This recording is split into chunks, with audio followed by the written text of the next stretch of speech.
আপনারা এখানে দেখতে পাচ্ছেন আম গাছের ডাল ছাঁটা হচ্ছে, ছোট ছোট বা পাতা ছেঁটে দেওয়া হচ্ছে। তো যে কাটছে তাকে দেখা যাচ্ছে না গাছে বসে। এই ডালগুলো কয়েকদিন আগে ছাঁটা হয়েছে, যে কারণে নিচে পড়ে এবং বেশ কিছুটা শুকনো ভাব হয়ে গেছে। এবং এছাড়াও ভিডিওয় দেখতে পাবেন যেগুলো বেশ কয়েকদিন আগে শুকিয়ে গেছে, পাতা ঝরিয়ে ডালগুলো জ্বালানির জন্য আটি মেরে কেউ রেখে দিয়েছেন।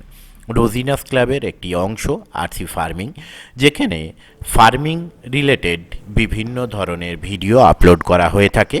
এরকম কেউ কিছু যদি ফার্মিং করেন সেগুলোর ভিডিও যদি আপলোড করতে চান, তাহলে অবশ্যই আমাদের যে কন্ট্যাক্ট নাম্বার সেই নাম্বারে বা মেল আইডি বা হোয়াটসঅ্যাপে আমাদের সাথে কন্ট্যাক্ট করতে পারেন। আপনারা দেখতে পেলেন ভিডিওর মধ্যে সরু সরু গাছের ডাল কেটে রাখা হয়েছে।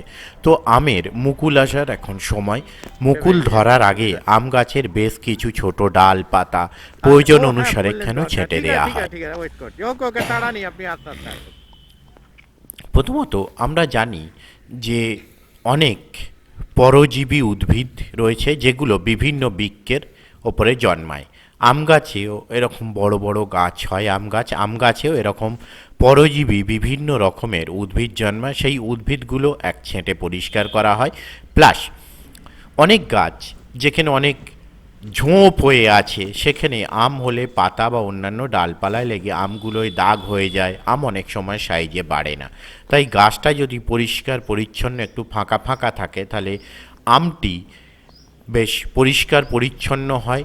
কোনো দাগ ধরার সম্ভাবনা, মানে পাতা ঘষা বা সরু ডালপালা ঘষা লেগে দাগ ধরার সম্ভাবনাটা কম থাকে। তাই যেসব গাছ অতিরিক্ত পরিমাণে ঝোপঝাড় হয়ে গেছে সেই সমস্ত গাছগুলোর পাতা বা ছোট ডালপালা ছেঁটে দেওয়া হয়।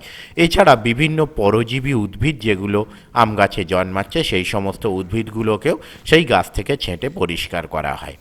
আমি এখানে বেশ কিছু আম গাছ দেখাবো যেখানে পরজীবী উদ্ভিদ কিছু ছেঁটে ফেলা হয়েছে, কিছু এখনও ছাঁটা বাকি আছে, সেগুলোও আপনারা দেখতে পাবেন।